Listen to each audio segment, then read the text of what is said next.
And we're back. UFC 329, McGregor versus Holloway goes down this Saturday. I haven't been this ready to break down a card in a really long time. Let's get into it. All right, now the fight to kick off the card: Alessandro Costa versus Cody Durden. Cody Durden is probably one of the harder fighters to have to predict his fights.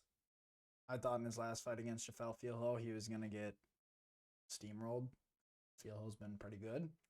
And then Cody Durden goes in and puts on a winning Cody Durden performance. And every time Cody Durden wins a fight, it's typically in the same fashion. Like makes it dirty, makes it an aggressive fight, makes it that dirty boxing in tight, makes it ugly. Cody Durden lives in those situations. I don't think you can have those situations with a guy with the amount of power that Alessandro Costa has. Alessandro Costa's a dog. This dude is a dog. He's got power. He's got a really good ground game. He's got a really good armbar.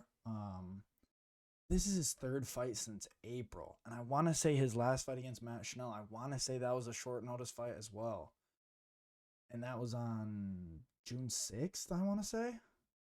So, just over at time of recording, we're a day past a month. I think you're gonna hear me say this a lot on this card. There's gonna be a lot of times where there's a fighter winning the minutes, and then there's gonna be a guy that wins the moments. I don't think there's ever been a fight where that kind of goes into it more than this. I think Cody Durden's gonna come out. He's a fast starter. Alessandro Costa, he kind of takes a minute or two in that first round to kind of settle in, find himself. But I just know once he just lands a punch. Cody Durden, he's just taken so much over his career that the durability has just gone down. And with his style, the dirty boxing, make it an ugly fight, durability needs to be on your side. And when you're working up, getting back up to these higher ranked or higher level guys in the division, I just don't see this going very well for Cody Durden. I'm going to say Alessandro Costa, first or second round KO, probably leading towards first round, honestly. Moving on, we have Ryan Gandra versus Zachary Reese. Gandra coming off of a contender series. He made his debut against Jose Medina, or is either Jose Medina or Urbino, one of the two. Either one of them is not. It's a can in the UFC that shouldn't be in the UFC right now. But then Zachary Reese, he just coming off of a weird fight with Michel Pereira.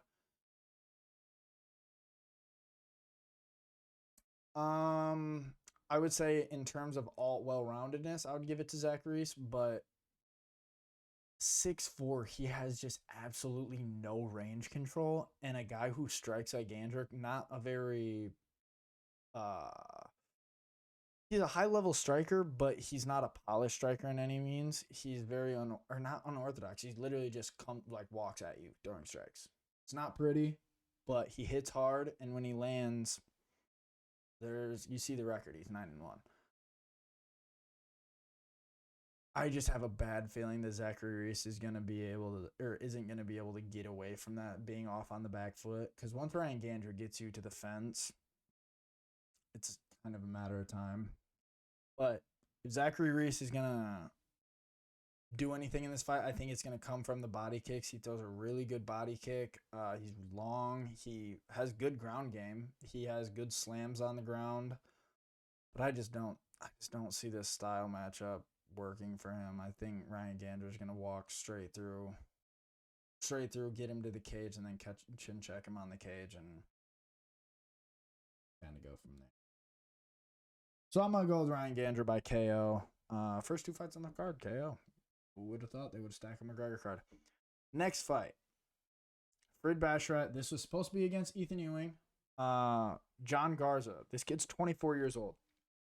This has to be a UFC.com mess up because on FanDuel, Bet365, and DraftKings, they don't have this fight listed to bet on because I looked at these odds. Frid Basharat, undefeated, 15-0 guy in the UFC. Why is this not working? We're not getting to open this one.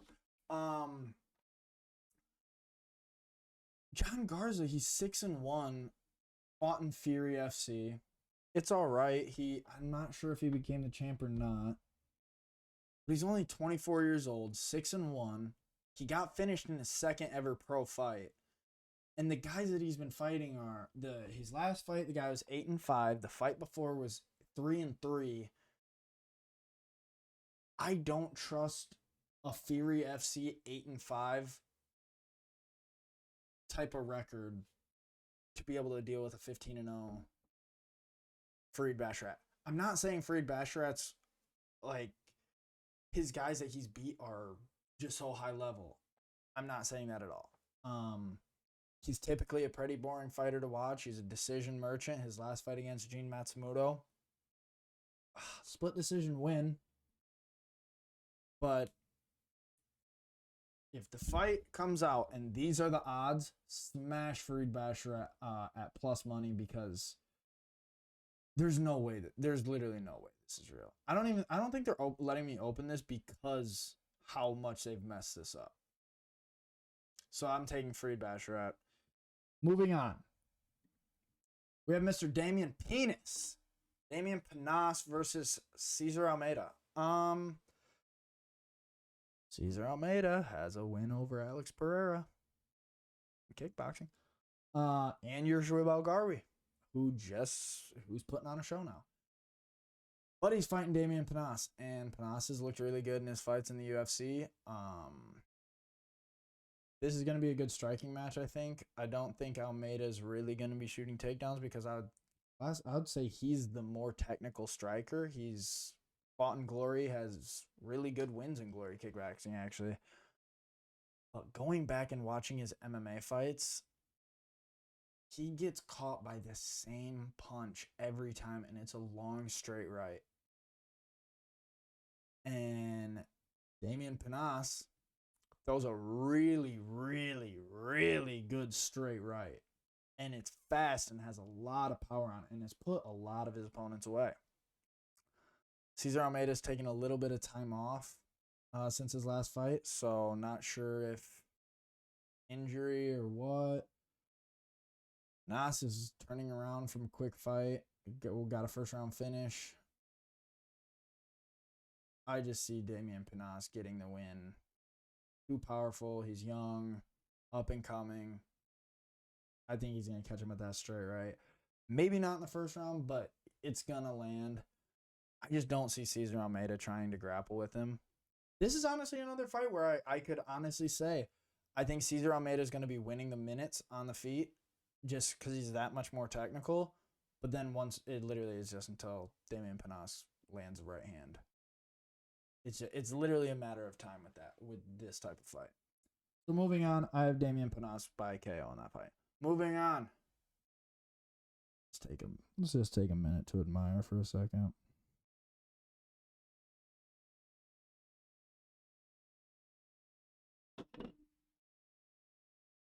All right, but anyways, rest in peace to Tracy Cortez. Wang Kong is going to beat her, unfortunately.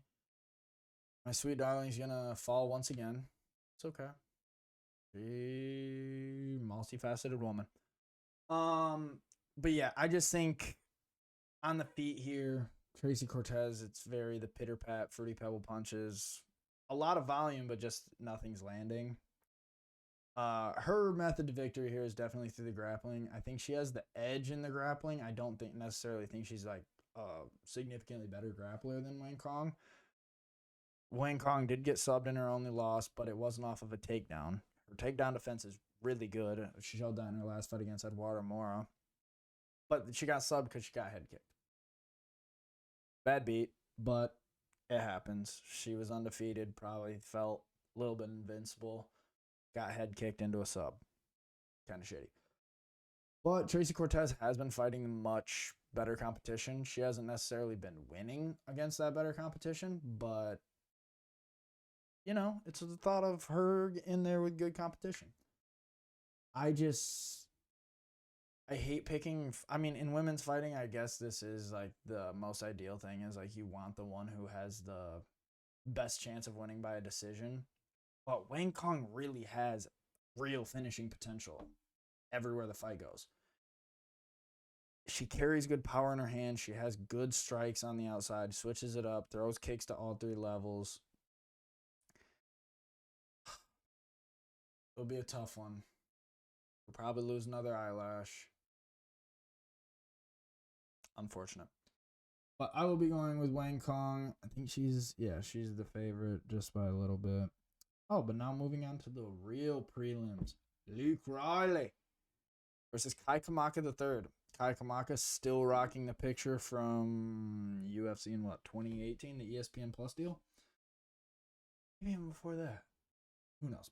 All right, but anyways, Luke Riley has looked great in his UFC fights. He's undefeated, younger, Scouts kid.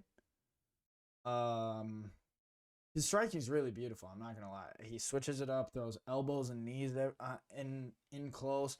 He has incredible hooks. He's fast. Good chin. His takedown defense isn't great. He can be held down. Bogdan Grad was able to hold him down in that first round of his first fight. But then on the other hand, Kai Kamaka, he was in the UFC back in 2017, 2018. Was all right, nothing special. Lost, I think he went 2-2, and then he went somewhere else. Now he's back. He just had a fight against Dakota Hope, I believe it was. Went to a split decision. Both guys entering the UFC again. I think Kai Kamaka had been there. I'm thinking Dakota Hope was just making his debut. But I went to a split decision. Kai Kamaka ended up getting it done. Hell of a chin. Both sides. This is going to be crazy. So this fight is going to be whoever goes to the body the most, whoever can implement that side of their game. This one's tough, but I'm going to go with Luke Riley. Let me see what the odds are again. Oh, yeah. Luke Riley, minus 290. I'm saying a decision. I think Kamaka is going to be really hard to finish on the feet. He's got a hell of a chin, throws really good leg kicks as well. But I think Luke Riley gets this one done. I don't think this is going to be much of a sweat, but Kamaka is a veteran, so watch out. Moving on. God, how far he's fallen from grace. Cody Garbrandt versus Adrian Yanez. He just looks worse every time I look at him, I swear. I don't know if this is real, but look at his shin. There's a cut in his shin.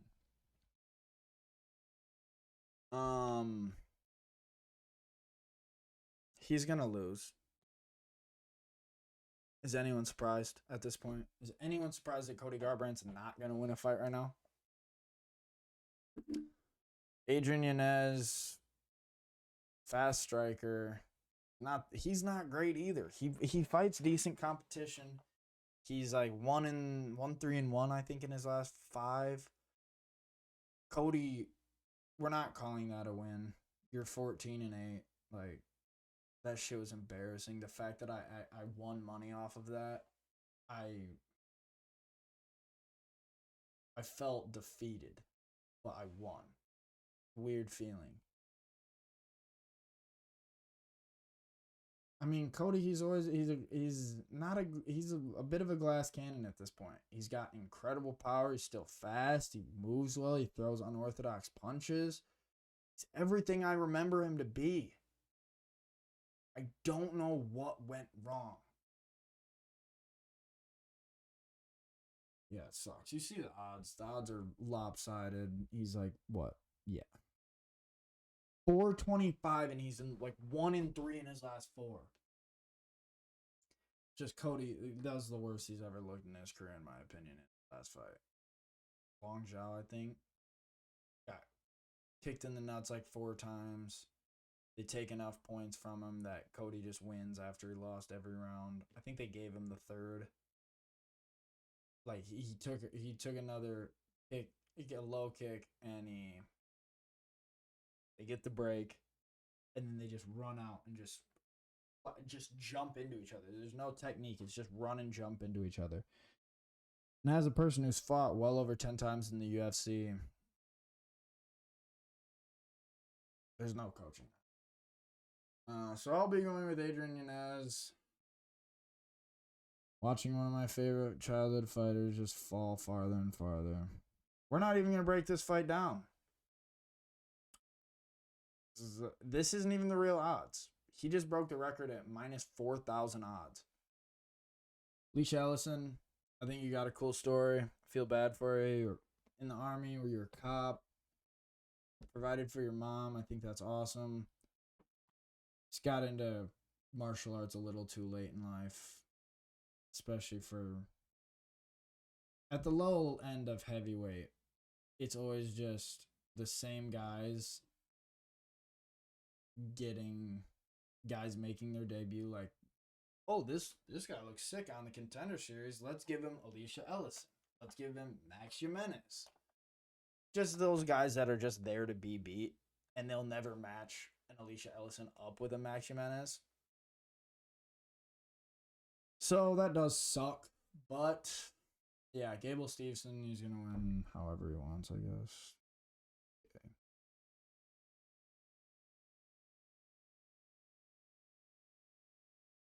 God, this one hurts my body. He was a welterweight, 170, and now he's moving to 205. His last fight at 85 was RDR, and he looked tiny. Given RDR is moving up to 205 for his next fight, but if you look small against a guy who can make 185, you're gonna look tiny against a guy who's big for 205. I don't get why he's doing this. I don't. There's no way he wins this fight. I'm gonna be real. Is he the favorite? No, it's not. Yeah. Everything that I would have said about his grappling, I don't know if that even applies at 205. He might have the speed advantage. He does work well, movement wise. He throws in barrages and he's open to counters, and going up against a guy who's so much bigger than him, who kind of has a similar style, just completely different frames. Their first martial art was karate. They both throw kicks well. I guess that's where it ends. They're both very open to get countered. But I just don't see Robert getting this. Sucks. Sucks watching childhood favorites just fall farther and farther. And just, why go up to 205? It makes zero sense. And if he is moving to 205, give him a Modestas Bukauskas. Give him a winnable fight. I mean, I'm not saying that Keith Krylov's like this world beater, but I just don't see it. I can't see this fight happening where Robert Whittaker wins. I don't think he has the finishing potential that he did at 185. It sucks. I'm going to go with Nikita Krylov. On the main card. This fight is going to be so sick. So, we're either going to see a Bobby Green masterclass over the second and third round, or we are going to see Bobby Green die within the first 2 minutes. I think 2 minutes is a pretty... For Terrence McKinney, that's a pretty good window for him to finish a fight, honestly. But seriously, both of these guys keep their hands down. Both of them throw heat in their hands. Terrence McKinney is not a little more. Just kill or be killed within the first round. He's either going to kill you in the first 2 minutes or you're going to kill him in the last minute of the first.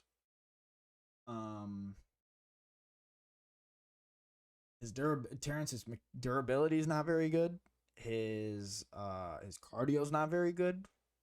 But the first, if Bobby Green can survive the first 2 minutes with Terrence McKinney, wins the fight.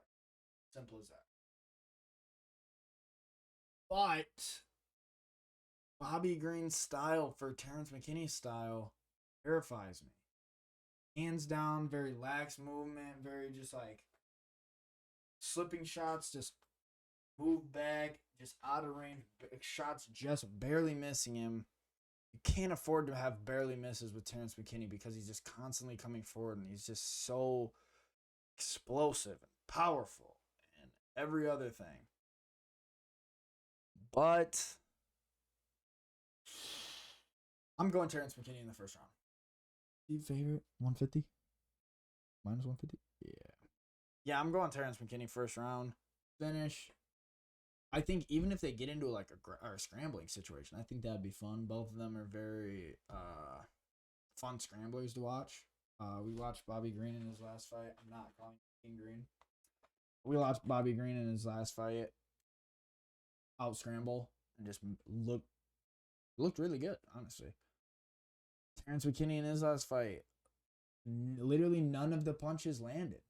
But, no, yeah, he landed a head kick on the guard, wobbled him down. Like, wobbled not even in the sense of, like, his equilibrium. Like, literally just, he lost his balance. Then he went up and threw, like, 25 ground and pound strikes in, like, 4 seconds. None of them landed. It just landed on his guard. That's it. So, Terrence McKinney having the ability to just kind of, they literally just bulldoze you. Bobby Green looks pretty bulldozable right now. Can't lie. So, I've got Terrence McKinney by bulldoze in the first round. Moving on. Lanier Kavanaugh. Future. Versus Brandon Royval. I have nothing higher to say about Lanier Kavanaugh. After he wins his fight, fuck Manel Cap, fuck Pantoja, you make Lanier Kavanaugh versus Joshua Van. That is the greatest flyweight fight or title fight ever. Lanier Kavanaugh, extremely well rounded. His striking is some of the most polished I've ever saw. The only problem he has is when he's throwing hard and he's circling out, his left hand drops. That's how Charles Johnson caught him. He hasn't really been in trouble other than that in his UFC career. He got cut open, but those were elbows off the back. He maintained position and he still dominated the fight. Brandon Royval, I think Lanier Kavanaugh can put him in a very similar situation that Manel Cap did, where like very tit for tat on the outside at first, and then once it gets kind of up against the cage in that area, I think Lanier Kavanaugh can put one on him up against the cage, kind of close his movement off. And I think on the ground, I think Lanier Kavanaugh has the wait. Oh no, never mind. Looking at the fight above. I thought Lanier Kavanaugh was the plus 120. But on the ground, I think he has the advantage. I think Royval probably has the better submission arsenal. I think he has more potential for finish on the ground. But when it comes like holding position, kind of dragging the round out, has that in his arsenal more than Ray. Brandon Royval, for him, keep it on the outside. Use your kicks. Keep your volume as high as you can. Yeah, I mean, I just see Lanier Kavanaugh running through this whole division, baby. Lanier Kavanaugh by TKO or decision. Moving on. Corey Sandhagen versus Mario Batista. So it's the rematch. They fought. Corey finished him in the first fight. But Mario's gotten good. But you know what? Corey's better. Corey's just better. He's a better striker. I like his grappling better. I think Mario Batista, when it comes to being a little more defensive of a fighter, I think Mario Batista definitely has that. I think Mario Batista he's a better cage pusher. We saw that in the Aldo fight. I just thinking I think this could be a minutes and moments fight possibly, but I just see Corey Sandhagen being too good and too fast on the outside. His leg kicks are so fast. The first round against against Merab, that might be one of the best 135 fighters we've ever saw. Corey Sandhagen in that first round against Merab looked like one of the best 135ers of all time. I don't care that that sounds crazy. Corey Sandhagen looked like one of the best 135ers of all time in that first round. It's unfortunate what happened the rest of the fight, but we're not breaking down that fight. We're breaking down this fight. Mario Batista had a close fight with Umnar. Dropped Umnar with a head kick. And he just beat Vinicius Oliveira pretty nicely and made him move up a division and tomahawk elbow my boy Andre Feely in the back of the head. Herb Dean. You have, since I've been gone from YouTube, Herb Dean, you have been on the worst fucking streak of refereeing ever in MMA. Let me put it that way. So I'm back now. So you better tighten your shit up, bud. Corey Sandhagen wins this fight though. I like it wherever it goes for him. I think Mario probably has the advantage when it comes to the grappling, unfortunately. But I like Corey in those 50-50 positions. I know it might just be biased from the Figgy fight. Ryan Hall's his jiu-jitsu coach. He lives in those positions. And those 50-50 positions in MMA aren't situations that fighters have been in very often. So I'm going to rock with Corey. Is this biased because Corey's one of my favorite fighters ever? No. Moving on to the co-main event. I was going to clap, but then I realized it was going to be really loud in the mic. Paddy Pimblett versus Beniot Saint-Denis. Benoit looked really, really bad. Let me get that out there first. Benoit in the first round against Dan Hooker looked awful on the feet. Dan Hooker was beating the shit out of him on the feet. Had me nervous. And then obviously in the second round took him down, did what he did. Paddy Pimblett. How good's Paddy Pimblett? We have literally no idea how good he is. He had a closer fight with Gaethje than Ilya. No. You get what I mean, though. You know? It wasn't closer. Hate that I said that. God. It wasn't closer fight. But the fact that he can't... We just, like... I don't know how good Gaethje is. I'm keeping the mental note. It's not how good Gaethje is. It's how bad Ilya was. We know how good Gaethje is. It's Rufus. We know Rufus. We had a skewed perception of Ilya, possibly. I think he still kills him in the rematch. But I think we have a skewed perception on people in the lightweight division right now. Monster, you can get your ass back. But anyways, to this fight. Very similar when it comes to their fighting, I think. Both, I would say, are definitely more grapplers than strikers. Can look lost on the feet at times. Paddy's almost 10 fights into his UFC career that still swings with his chin straight in the air. Do I think Benoit's going to be the person to exploit his chin on the platter? No, I don't. He's got power. He throws good kicks. But in a fight where both these guys are grapplers, typically they don't grapple nearly as much as they would. So it's really coming down to who's better on the feet. And I have no idea.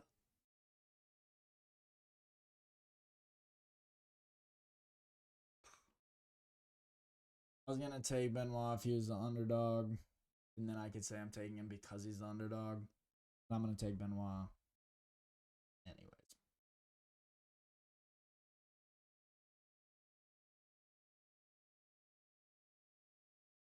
This has been a toss-up for me all week. I've literally thought about this fight all week, and I still have no idea who.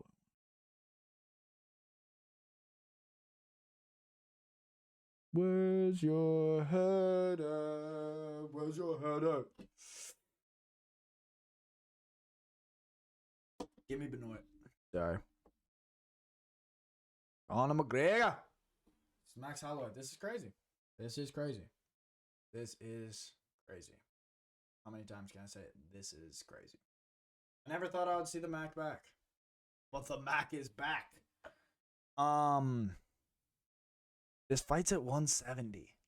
Max is just getting used to 55. I don't think we're gonna. I wonder how long they've really had this fight planned. Because from announcement to where we are now, the fight being Saturday, it has not been that long. And Conor would definitely not be coming into a fight with, I don't know how long it was, maybe 8, maybe 6 weeks ago that they announced the fight. Conor's definitely had at least a 10-week training camp. And Max, he's coming off the Charles loss a couple months ago, so I don't think he ever really got out of camp. I think Max he realized what that loss did to him. The only thing I'm scared about this fight is when Max moved up to 55. And the reason I'm bringing up the fact of like when it got announced is when Max tried to take that or short notice fight against Dustin Poirier up at 55 and he came in low-key chunked up, not looking his best. That might be one of the worst Max Holloways we've saw in the UFC. Unfortunately. Or fight performance. It's Max Holloway. So Conor, after he broke his leg, openly went out, did steroids, did things to recover himself as fast as he could. And in turn from that, bulked up to a solid close. It looked like 200 pounds, 5'10", 5'9", but 5'10", about 200 pounds. I don't think Max has ever been above 185. So I think Conor's definitely going to have the frame. He's going to be bigger. He's going to carry the weight better, I think, possibly. But after the first round, or after the second round, I'd say midway through the second round, Conor McGregor's his stock of finish is gone. He has to finish Max within the first round and a half, I think. And he has all the capability to do it. I'm not saying that's a Max has got dropped in his past 3. Poirier dropped him. No, he didn't get dropped against Charles, but he did lose in the striking against Charles. Charles got the better of him in the striking in that fight, and you can say it was because he was waiting for the takedown and whatnot. He got outstruck by Charles Oliveira. And the first fight, Max got just straight out grappled by Conor. Do I think that's going to be the case in this fight? No. I don't think either of these guys are coming to wrestle. But Conor, he just hits so hard. I'm taking Max. I can't go against him. Max Holloway, the volume's going to eat up at Conor, the low kicks. I really want to, because Conor, he was a huge, he had, his kicks were such a part of his game. And he hasn't thrown a kick in a fight since he broke his leg. And obviously, he's definitely throwing him in camp, throwing him in sparring, whatnot. It's different. It's different. And Max, his bones are different. He got those Hawaii bones.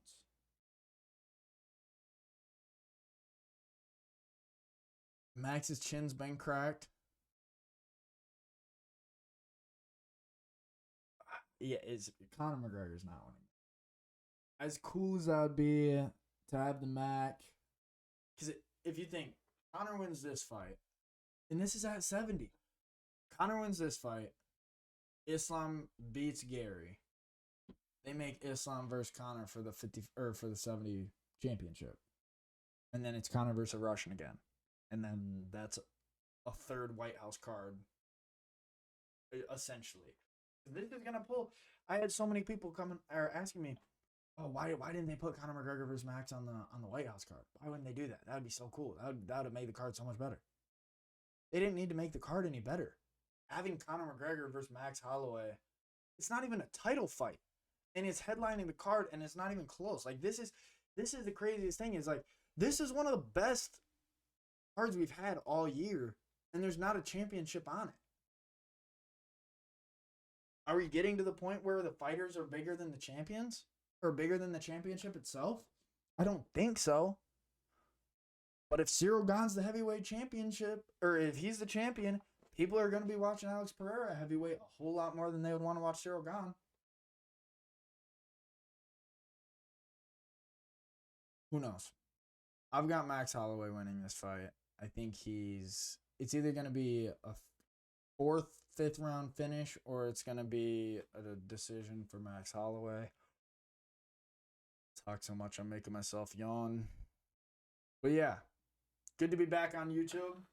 Took a little break. But what better than the Mac is back? WMMA is back. What do you think? I think that's fire. But yeah. Join the Telegram. I'm gonna be bumping the Telegram again. Shit, I'm gonna bump the Telegram again. Yeah, this will be sick. We're back. Like, subscribe, follow the Instagram at WMMA. Yeah. Catch y'all on the next one.